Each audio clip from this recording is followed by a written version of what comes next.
क्या बोलती पब्लिक? एकदम बढ़िया। तो कैसे आप सभी लोग? उम्मीद करता हूं सभी कोई स्वस्थ होंगे, मस्त होंगे और अपनी पढ़ाई लगातार जारी रखेंगे। मैं हूं किशन पांडे और यह आपका सबसे खूबसूरत और सबसे विश्वसनीय प्लेटफॉर्म। आई होप आप सभी लोग बहुत अच्छे होंगे और लगातार क्लासेस को रिवाइज कर रहे होंगे। आपके एग्जाम बेहद नजदीक हैं, ऐसे में आपको ये बहुत जरूरत है कि कंसेप्ट मैप के थ्रू चीजों को समझना और पढ़ना। ऐसे में क्या होता है, बहुत कम समय में आपको बहुत ज्यादा टॉपिक कवर हो जाते हैं, बहुत ज्यादा टॉपिक्स याद हो जाते हैं, समझ में आते हैं कि किसके बाद क्या टॉपिक पढ़ना है और उसके फार्मूले, उसमें छोटे छोटे एमसीक्यू आपके क्लियर हो जाते हैं, शॉर्ट आंसर भी क्लियर हो जाते हैं। मतलब एक पेज में पूरा एक चैप्टर का पूरा कंसेप्ट मैप, ये ऐसे माइंड मैप अगर आप बना लेंगे तो आपको ये पता चल जाएगा कि वाकई में चैप्टर का फ्लो क्या है, टॉपिक का फ्लो क्या है और हमें पढ़ाई कैसे करनी है। यानी कि जैसे आप हम कोई चैप्टर उठाते तो हमें ये नहीं समझ में आता है कि हम कहां से स्टार्ट करें, अगर हम स्टार्ट कर दिए तो इसमें क्या इंपॉर्टेंट है क्या नहीं है। इसलिए ये वीडियो आपके लिए बहुत महत्वपूर्ण है। अगर आप बोर्ड एग्जाम में बैठने वाले तो ये सेशन आपके लिए बहुत ही मददगार होगा। यकीन मानिए, मैं जो दिखाने जा रहा हूं, जो जैसे जैसे मैं बता रहा हूं, उसका जब मैं बता दूंगा, कंप्लीटली एक्सप्लेन कर दूंगा, उसके बाद आपको उसका स्क्रीनशॉट ले लेना है और यहीं तो इसका पीडीएफ आपको यूपी बोर्ड इंग्लिश मीडियम वाले चैनल पे भी मिल जाएगा। ठीक है, तो सभी लोग सेशन को शुरू से लेके आखिरी तक देखेंगे, फुल एंजॉय करेंगे, आराम से समझेंगे, एक बार में पूरी बुक फर्स्ट का आपका रिवीजन हो जाएगा। ठीक है, तो चलिए बिना समय को जाए कि हम लोग चलते हैं एक एक टॉपिक को, यानी कि स्टार्ट विद जीरो, पहले चैप्टर से स्टार्टिंग करेंगे और एक एक चीज को समझने का प्रयास करेंगे कि आखिर में हमें कैसे कैसे चीजों को पढ़ना है। ठीक है, तो शुरू करते हैं।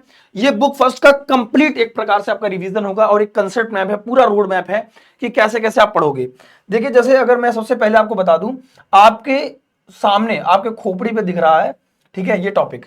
जैसे आप पहले पढ़ते हुए इलेक्ट्रिक चार्जेस एंड फील्ड, अब ध्यान से समझिए इसमें क्या क्या चीजें आपको क्लियर होंगी और क्या क्या चीजें, देखो क्या मन है। देखो, हमें इलेक्ट्रिक चार्जेस एंड फील्ड में दो चीजें पढ़ना है। एक तो भैया इलेक्ट्रिक चार्ज के बारे में, और इलेक्ट्रिक चार्ज में क्या इंपॉर्टेंट है, चार्ज की प्रॉपर्टीज और उसकी यूनिट, और एक चार्ज पर कितना एक चार्ज पर कितना कूलम आवेश होता है, ये हमें समझना है। 1.625 इंटू 10⁻⁻⁻19 कूलम। ठीक है, अगर हम बात करें फिर इसके बाद इलेक्ट्रिक फील्ड लाइन, अब आपको जैसे आता है कि इलेक्ट्रिक फील्ड लाइंस की प्रॉपर्टीज लिखना, what is electric field lines, तो अब यहां से आप डायरेक्टली समझ जाएंगे और एक बार में आप इस चीज को देख पाएंगे। जैसे मान लीजिए आपके पास फोन है, आप खाली मतलब वैसे कहीं बैठे हुए हैं और आप फोन का सही इस्तेमाल तो यही होता है ना, हमारे पास स्क्रीनशॉट बड़ा है, एक बार में हम पूरे चैप्टर को रिवीजन कर लिया। हाँ, कूलम का ये चार्ज होता है इतना, इसमें ये पाया जाता है भैया, इसकी ये प्रॉपर्टीज है और हमें इस चीज को ऐसे ऐसे पढ़ना है, बस बराबर बात।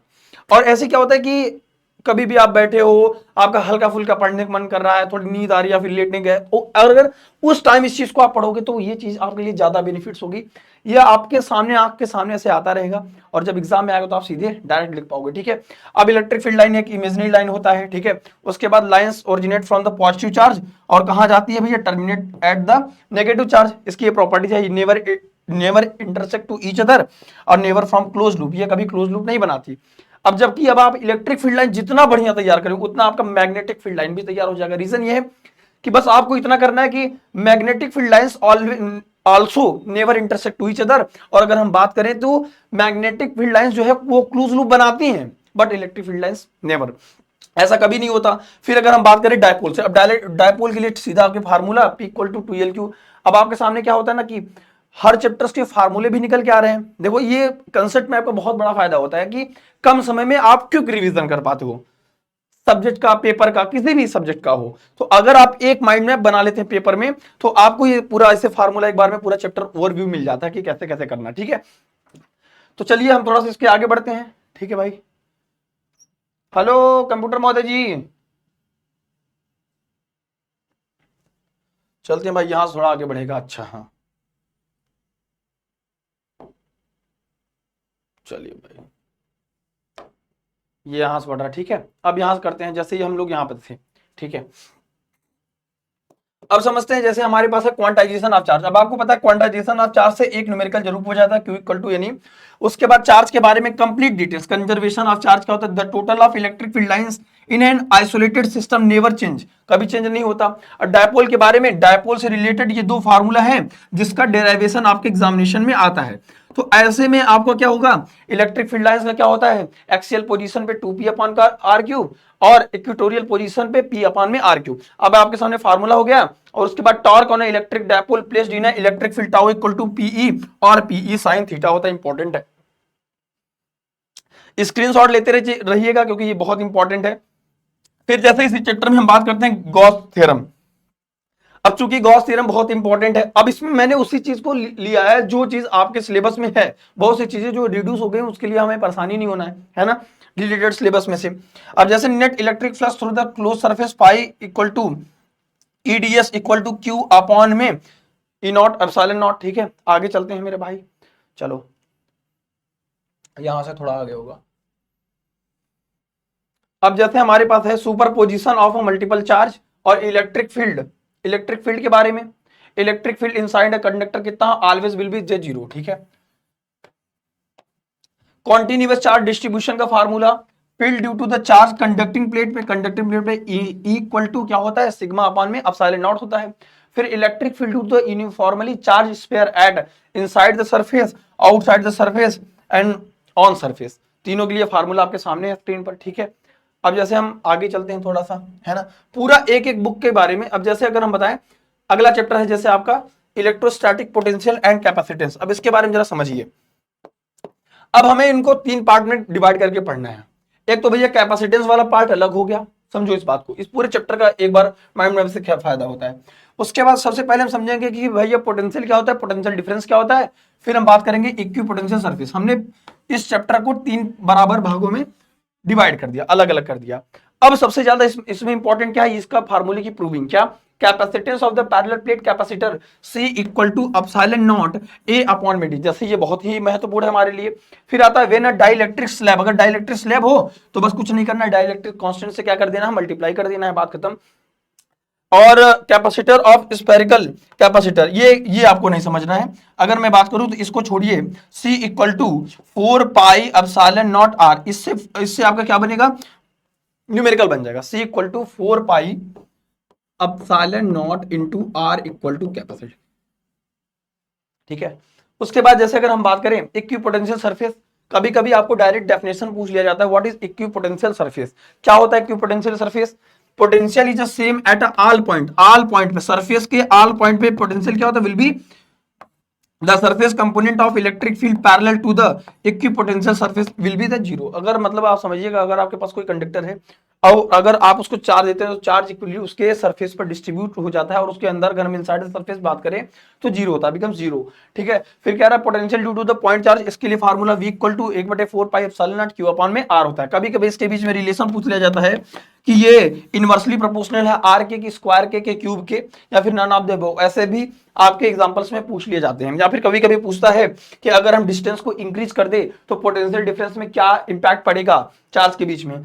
Potential due to the system of a particle charge, system of particle के लिए V equal to 1/4 pi epsilon naught total summation of क्या, चार्ज अपॉन में डिस्टेंस। फिर चलते हैं भाई इसके आगे, थोड़ा थोड़ा समझने का प्रयास करते हैं।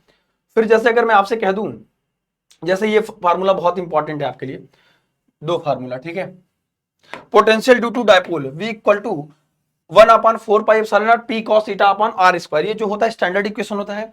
थीटा इक्वल टू 0 डिग्री पे निकाल सकते हैं, थीटा इक्वल टू 180 डिग्री पे निकाल सकते हैं, और 90 डिग्री पे भी निकाल सकते हैं। एट एक्सियल पोजीशन में थीटा इक्वल टू 0 डिग्री, और at equatorial position theta equal to 90 degree. अब जब cos 90 डिग्री की वैल्यू रखोगे तो बिकम्स 0, और V इक्वल टू कितना हो जाएगा, 0 हो जाएगा।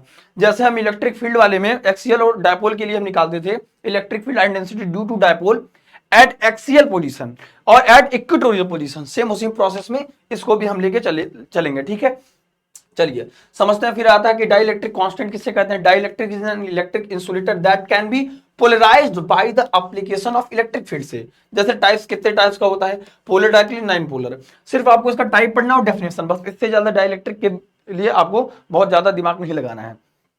इंपॉर्टेंट क्या है, ये तीनों फार्मूला। आइसोलेटेड अगर स्फीयर है equal to 4 pi epsilon naught, very very important formula for your numerical के लिए। न्यूमेरिकल के लिए आपके दिमाग में हमेशा आता है कि सर न्यूमेरिकल के लिए क्या इंपॉर्टेंट है। ठीक है, फिर आता है इन सीरीज कॉम्बिनेशन। अब देखो, अगर हम बात करें आपसे कॉम्बिनेशन ऑफ रेजिस्टेंस, ये नहीं है, डिलीटेड फ्रॉम योर सिलेबस। अगर हम बात करें आपसे कॉम्बिनेशन ऑफ कैपेसिटर, तो इसको थोड़ा पढ़ लेना, क्योंकि कॉम्बिनेशन ऑफ कैपेसिटर आपसे पूछा जा सकता है कैपेसिटेंस के। ठीक है, तो इसको याद रखिएगा। फिर energy stored in the capacitor U equal to half CV square और Q स्क्वायर बाई C और 1 अपॉन में QV। इस फार्मूले की प्रूविंग भाई देखो ये आएगा तो बहुत बड़ा, इसकी प्रूविंग तो है नहीं तो 3 नंबर में आएगा आपका, मतलब शॉर्ट आंसर में आ सकता है आपका। और इसके फार्मूले का डेराइवेशन, क्या डेराइवेशन इस फार्मूले का, ठीक है याद रखिएगा मेरे भाई। मतलब एक बार में जब मैं ऐसे हट जाता हूं, 1 सेकंड के लिए हटता हूं, उसी समय आप स्क्रीनशॉट लीजिए और तब तक चीजों को समझिए कि हमें चैप्टर्स फ्लो में कैसे कैसे चीजों को पढ़ना और क्या चीजें उसमें महत्वपूर्ण और इंपॉर्टेंट है, ठीक है। चलिए थोड़ा सा आगे बढ़ेंगे अपन लोग।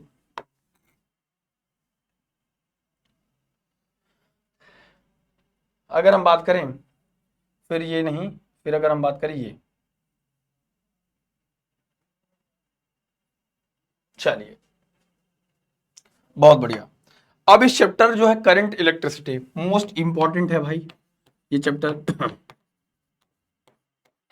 क्योंकि ये इंपॉर्टेंट इसलिए है हमारे भाई क्योंकि यहां से आपको लगभग मैक्सिमम न्यूमेरिकल भी मिल सकता है, थियरी के पार्ट्स भी मिल सकते हैं करंट इलेक्ट्रिसिटी वाले टॉपिक से। तो इस बात को ध्यान रखेंगे कि ये भैया महत्वपूर्ण हो जाता है।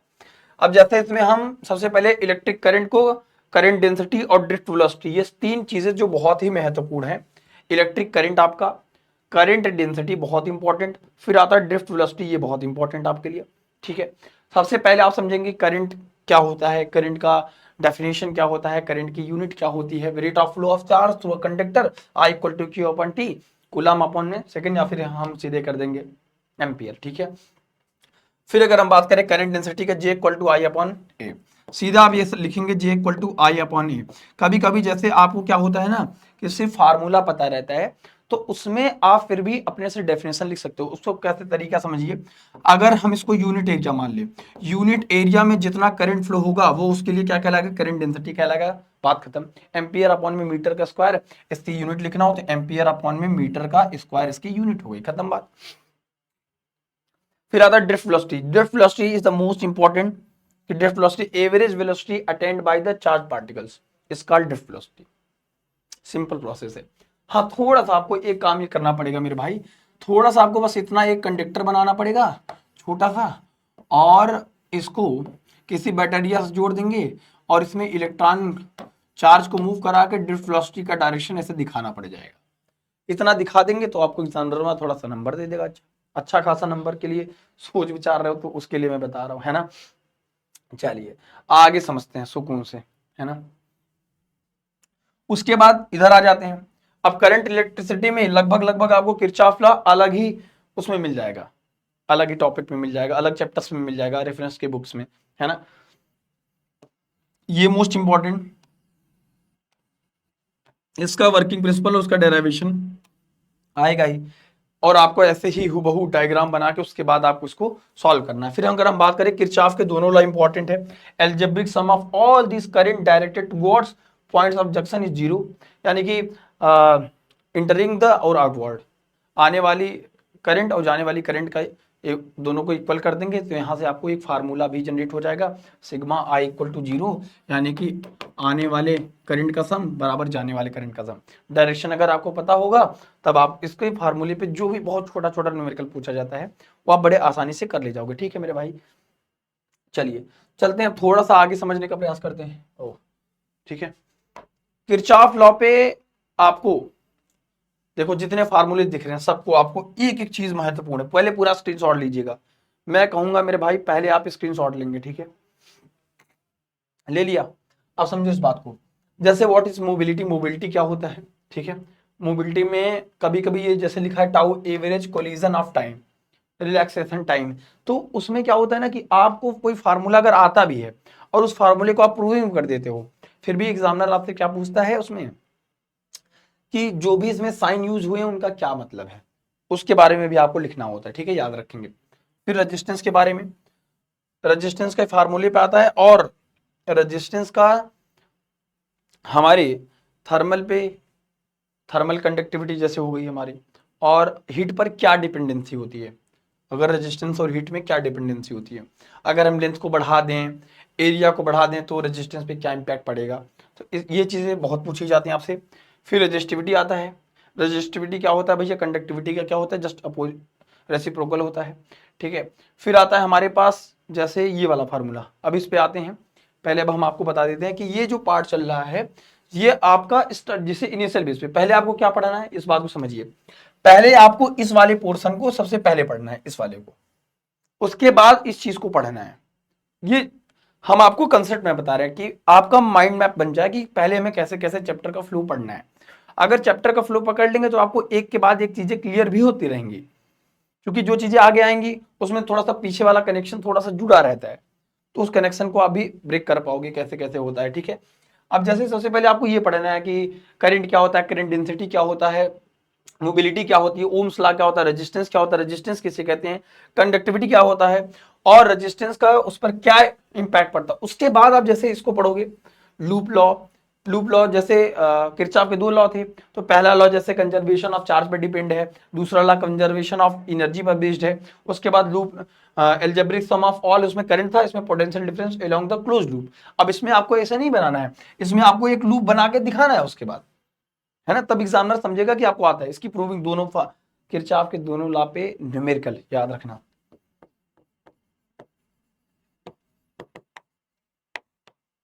ठीक है, सिग्मा वी इक्वल टू या फिर आई आर इक्वल टू 0।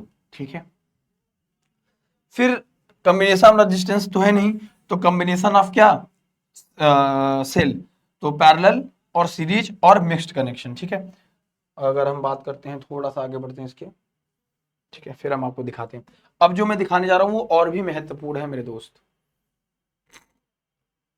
बस ध्यान से समझिए इस चीज को, है ना।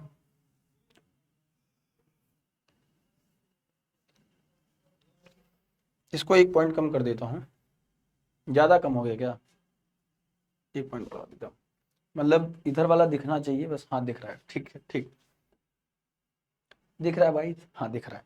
अब समझो इस बात को, इलेक्ट्रिक करंट पे आ गए क्या हम लोग।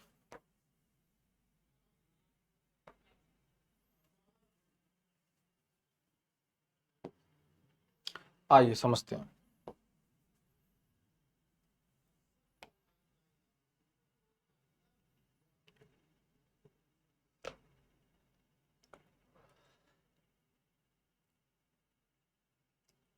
हम लोग यहाँ पे थे, है ना। अब देखो इस चीज को कैसे आपको मैनेज करना है, कैसे इस चीज को पढ़ाना है, ध्यान समझिए भाई। ठीक है, अब इस चीज को कैसे समझना है जरा ध्यान समझिए।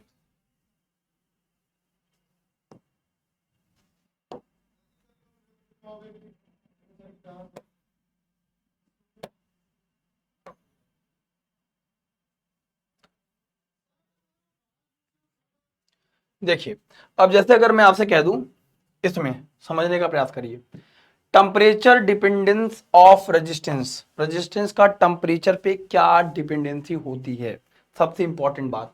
R इक्वल टू R0, ठीक है, 1 प्लस अल्फा टी माइनस, या फिर डेल्टा टी कर लो, टी माइनस टी जीरो। ठीक है, rho equal to rho 1 plus alpha T minus T zero, where R resistance at the temperature T, resistance at temperature zero, coefficient of resistivity. ठीक है, फिर आता है इलेक्ट्रिकल एनर्जी क्या होता है, जैसे E equal to V I T I square R T, heat पर क्या वो टोटल वर्क डन, और एनर्जी सप्लाइड, कितना एनर्जी सप्लाइड होता है। ठीक है, यूनिट जूल या फिर वोल्ट एम्पियर या फिर वॉट सेकेंड। अब आपको यहाँ पे तीनों मिल गया। ठीक है, फिर कॉमर्शियल यूनिट में 1 किलोवाट घंटा इस्तेमाल होता है, 3.6 इंटू 10⁶ जूल होता है जिसकी वैल्यू। ठीक है, फिर अगर हम बात करें, हम सेल के बारे में बात करें, अगर किसके बारे में बात करें मेरे भाई, सेल के बारे में अगर हम आपसे चर्चा करें, है ना, तो सेल के बारे में थोड़ा समझिए। सेल के बारे में आपको कैसे समझना है,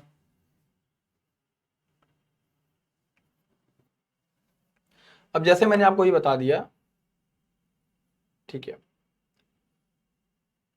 सेल में जैसे मैंने आपको बता दिया, ध्यान से देखिए। ठीक है, यहाँ पे थे हम लोग, सेल में ये वाला बता दिया, इलेक्ट्रिकल सेल बचा है, इलेक्ट्रिकल सेल यहां से आपको बताना है। लाओ भैया, इन सब का मेरे भाई स्क्रीनशॉट लेते चलिएगा प्लीज, क्योंकि ये बहुत काम देगा आपको। ठीक है, अब जैसे cell, there are two type of cell, हमें दोनों पढ़ना है। ठीक है, ईएमएफ इलेक्ट्रोमोटिव फोर्स और इंटरनल रेजिस्टेंस सेल में। EMF equal to W upon में क्यू, और V A minus V B equal to E minus I R. इस पे इसको ऐसे दिखा के इस पर आपको न्यूमेरिकल पूछा जाएगा। न्यूमेरिकल बेसिक रहेगा, आपको इंटरनल रेजिस्टेंस की वैल्यू देगा, आपको एक्सटर्नल रेजिस्टेंस की वैल्यू निकालनी रहेगी, ठीक है। और इस चीज का स्क्रीनशॉट ले लीजिए। फिर हम बात करते हैं किसकी,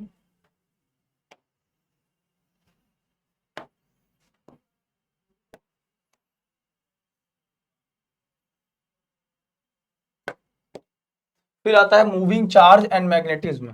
जैसे हमने कहा कि मूविंग चार्ज एंड मैग्नेटिज्म को तो आप 3 पार्ट में डिवाइड कर लीजिए, एक ओस्टेड लॉ, एक बायो-सेवर्ट लॉ, एक एम्पियर सर्किटल लॉ, ठीक है। अब इस चीज को जैसे समझना है कि what is the Oersted experiment क्या था। According to this law an electric current creates a magnetic field. इन्होंने बताया कि भैया अगर हमारे पास इलेक्ट्रिक फील्ड है तो वो मैग्नेटिक फील्ड जनरेट कर सकता है। ये ओस्टेड ने एक्सपेरिमेंट किया, फिर उसका मैग्नेटिक फील्ड अगर जनरेट किया तो देखो माइंड में देख कितना फायदेमंद होता है। पहले मैग्नेटिक फील्ड आया कहां से और किसने बताया, उसके बाद मैग्नेटिक फील्ड के बारे में, फिर मैग्नेटिक फील्ड की यूनिट क्या होती है और उसकी कन्वर्जन जैसे सीजीएस में और एसआई यूनिट में क्या होता है। फिर उसके बाद आप पढ़ेंगे मैग्नेटिक फोर्स। अब जैसे बायो-सेवर्ट लॉ आया, अब जब आप मैग्नेटिक फील्ड समझ गए फिर बायो-सेवर्ट लॉ और एप्लीकेशन ऑफ बायो-सेवर्ट लॉ, दो चीजें बहुत इंपॉर्टेंट, इसको मैं स्टार लगा दे रहा हूं। अब बायो-सेवर्ट लॉ के ये क्या है, वेक्टर फॉर्म है। और वेक्टर फॉर्म कितना किसमें पूछा जाता है, वेक्टर फॉर्म मेरे भाई एमसीक्यू में पूछा जाता है, याद रखिएगा ये एमसीक्यू में पूछा जाएगा। उसके बाद भी dB equal to mu zero upon 4 pi I D L sine theta upon में आर स्क्वायर, ठीक है, where theta equal to angle और म्यू जीरो की वैल्यू, म्यू नॉट की वैल्यू। फिर आता है एम्पियर सर्किटल लॉ, ठीक है, एम्पियर सर्किटल लॉ पढ़ लीजिए। उसके बाद field due to the long straight wire current, अब इस पर क्या पूछा जाएगा आपको, न्यूमेरिकल, याद रखिएगा, ठीक है। स्ट्रेट वायर रहेगा उसके अंदर का आपको मैग्नेटिक फील्ड पूछ लेगा, ठीक है। सोलेनॉइड ऑटोराइड के बारे में भी बता देते हैं, ठीक है। अब जैसे आप यहां पहुंचे, अब जैसे आपको यहां से न्यूमेरिकल पूछा जाएगा, F equal to QB sine theta से मूविंग चार्ज के लिए। उसके बाद field due to the current carrying circular loop at the centre, centre के लिए कहेगा तो B equal to mu zero upon 2 pi I upon में आर होगा। और उसके लिए डायरेक्शन ऐसे होगा, एक अंदर की तरफ और बाहर की तरफ, अंदर की तरफ और बाहर की तरफ, इसका दोनों डायरेक्शन होता है, ठीक है। एट एक्सियल पोजीशन ये वाला आ जाएगा, इक्वेटोरियल, ये इसको पढ़ने की जरूरत नहीं है, ठीक है। जो चीजें इंपॉर्टेंट है मैं आपको वही कहूंगा, वही पढ़ो, ठीक है। लास्ट टाइम एग्जाम टाइम में वही पढ़ो, ऐसा सब पढ़ोगे तो फिर कैसे होगा, जिंदगी चलेगी। फिर ये वाला जो फार्मूला आपको दिखाई दे रहा है, ये वाला फार्मूला, ये इसमें ये भी इंपॉर्टेंट है ना। इसमें R equal to M B upon Q B ये भी इंपॉर्टेंट है, T equal to 2 pi M upon Q B ये भी इंपॉर्टेंट है, ठीक है। चलिए फिर आते हैं हम लोग मैग्नेटिज्म एंड मैटर में। मैग्नेटिज्म मैटर में आपको न्यूमेरिकल छोड़ दीजिए, सिर्फ थ्योरी के पार्ट, थ्योरी में कुछ चीजें हैं जो आपको सिर्फ पढ़नी है। जैसे मैग्नेटिज्म में 3 पार्ट, 2 पार्ट में डिवाइड कर लो, एक बार मैग्नेट, एक मैग्नेटिक फील्ड लाइन, जैसे इलेक्ट्रिक फील्ड लाइन वैसे मैग्नेटिक फील्ड लाइन। उसके बाद उसका इंड ऑफ पोजीशन क्या होता है, B equal to mu zero upon 2 pi 2 M upon में डी क्यूब, जैसे वहां पे एक्सियल और इक्वेटोरियल था, सेम वही प्रोसेस है। अब इसमें आपको क्या पढ़ना है, बस उतना पढ़ लो, इस चैप्टर में बहुत खास नहीं है, आपसे पूछा जाएगा, ये बात याद रखिएगा, ठीक है। जैसे अगर मैं आपको बताऊं तो जैसे मैग्नेटिक टर्म आप पढ़ लिए, मैग्नेटिक सस्पेंसिबिलिटी, इसका फार्मूला, ठीक है, मैग्नेटिक परमिबिलिटी और मैग्नेटिक सस्पेंसिबिलिटी, ये दोनों इंपॉर्टेंट है। Intensity of the magnetisation I equal to M upon में भी, ये चीजें महत्वपूर्ण है बस, ठीक है। उसके बाद यू इक्वल टू, मैं ये कहूंगा कि ये वाला इंपॉर्टेंट है, ठीक है, टॉर्क वाला, टॉर्क वाला इंपॉर्टेंट है, और ये एनर्जी वाला U equal to M B sine theta. बस इस चैप्टर में बस इतना समझना है। उसके बाद इस चैप्टर में बस ये पढ़ लेना, क्योंकि ये तो आपसे पूछा ही पूछा जाएगा, ठीक है। मैग्नेटिक का सब्सटेंस और इलेक्ट्रोमैग्नेट, पैरामैग्नेट, डायमैग्नेट और फेरोमैग्नेटिक, चारों के बारे में, चारों की प्रॉपर्टीज और चारों से एक एक एग्जांपल याद कर लीजिएगा, क्योंकि ये 100 आउट ऑफ 10% आपसे पूछा जाएगा। ये याद रखिएगा, ये 100% गारंटी आपके एग्जामिनेशन में आएगा ही आएगा, क्योंकि इस चैप्टर में काफी कुछ हटा दी गई हैं, जो बचा है वो यही सब बचे हैं भैया, ठीक है। फिर सेल्फ इंडक्शन, म्यूचुअल इंडक्शन में ये वाला फार्मूला, इलेक्ट्रोमैग्नेटिक इंडक्शन से आपको ये समझना है, इलेक्ट्रोमैग्नेटिक इंडक्शन से सेल्फ इंडक्शन, म्यूचुअल इंडक्शन और Lenz law, Lenz law important है, म्यूचुअल इंडक्शन, ठीक है, फ्लक्स कितना जनरेट कर रहा है, और इंड्यूस्ड करंट, इंड्यूस्ड करंट, चलिए समझिए इस बात को, ध्यान समझिए, ये सब स्क्रीनशॉट ले लीजिएगा, ये सब ऐसे चीजें हैं जो एक पेज में आपका पूरा पूरा एक बार में फ्लो भी पता चल जाएगा और रिवीजन भी हो जाएगा, ठीक है। सेल्फ और म्यूचुअल इंडक्शन दोनों आपको समझना है, ठीक है। उसके बाद motion in EMF equal to D phi upon D T, इस पर जैसे आपको दे देगा फाई टी के टर्म देगा, टी स्क्वायर प्लस 2t+3 इस टर्म में दे देगा, फिर बराबर t बराबर 2 सेकेंड आफ्टर आप उसका क्या निकाला, इंड्यूस्ड ईएमएफ बताइए। तो इसका डिफरेंशिएशन बस आपको आता रहेगा, आप कर ले जाएंगे बड़े आराम से, ठीक है। फिर चलते हैं मेरे भाई, आगे चलते हैं। फिर अल्टरनेटिंग करंट आता है हमारा। Alternating current is the most important topic for the numerical session के लिए, और इसमें थ्योरी के क्या पार्ट इंपॉर्टेंट है। इसमें एलसीआर सर्किट, ट्रांसफार्मर, ये समझ लेना।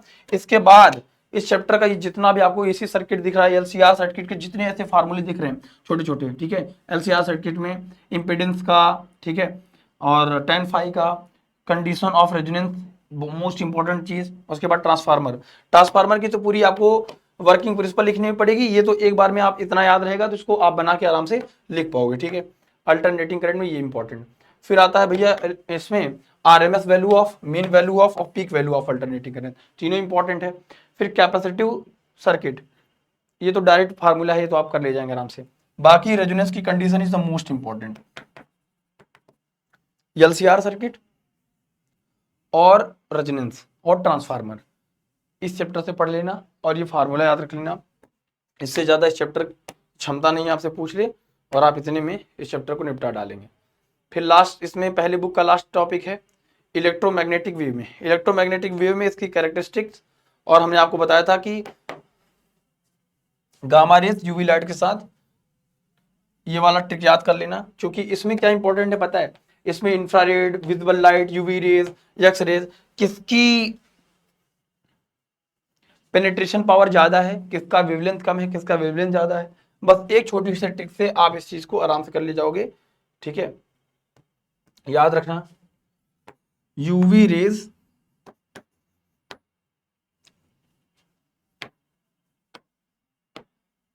ठीक है, गामा की EX,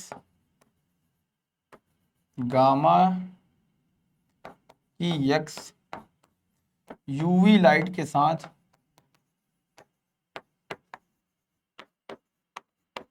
इमरान को देखती है, इमरान को देखती है। ये ट्रिक याद कर लो छोटा सा, और इसमें ऐसा कोई चीज नहीं है जो आपको परेशान कर पाए। गामा की रेस की जैसे सबसे ज्यादा, फिर एक्स रेज, फिर अल्ट्रावायलेट रेस, फिर लाइट, विजिबल लाइट, फिर आता है इंफ्रारेड, ठीक है, फिर आता है माइक्रो, फिर क्या आएगा, रेडियो। खत्म, टाटा बाय बाय। फिर से सुन लो, लिख लो कहीं पे, गामा रेज लिखोगे, फिर एक्स रेज लिखोगे, फिर अल्ट्रावायलेट रेज लिखोगे, फिर विजिबल लाइट लिखोगे, फिर आई फॉर इंफ्रारेड लिखोगे, एम फॉर माइक्रो, और R A for radio waves. बस ये क्या है, जो स्पेक्ट्रम हमें मिलती है उस स्पेक्ट्रम का पेनिट्रेशन पावर और उस पर बेस्ड है, ठीक है। और इससे ज्यादा आपको इसमें कुछ नहीं पूछा जाएगा मेरे भाई। तो ये आई होप ये वीडियो आपके लिए बहुत हेल्पफुल रहेगी, क्योंकि ये चीजें एक बार में, माइंड मैप का क्या प्रोसेस होता है ना, माइंड मैप से जो चीजें एक बार आप देख लेते हो, मैं इसको थोड़ा सा ऊपर कर देता हूँ भाई, हाँ ये वाला इंपॉर्टेंट है। माइंड मैप से जिस चीज को आप एक बार देख लेते हो वो आपके दिमाग में बहुत देर तक बना रहता है, ठीक है। तो इस वीडियो का पूरा एक एक चैप्टर का अलग अलग स्क्रीनशॉट ले लीजिएगा, अपने से एक बार माइंड मैप ऐसे बना लीजिएगा, हर चैप्टर को एक बार में आप पूरे तरीके से कवर कर सकते हैं, ठीक है। तो आज के लिए इतना ही रखते हैं, हमारी आपकी मुलाकात होगी नेक्स्ट सेशन में, तब तक के लिए नमस्कार, थैंक यू सो मच प्यारे बच्चों, love you all, take care, Jai Hind.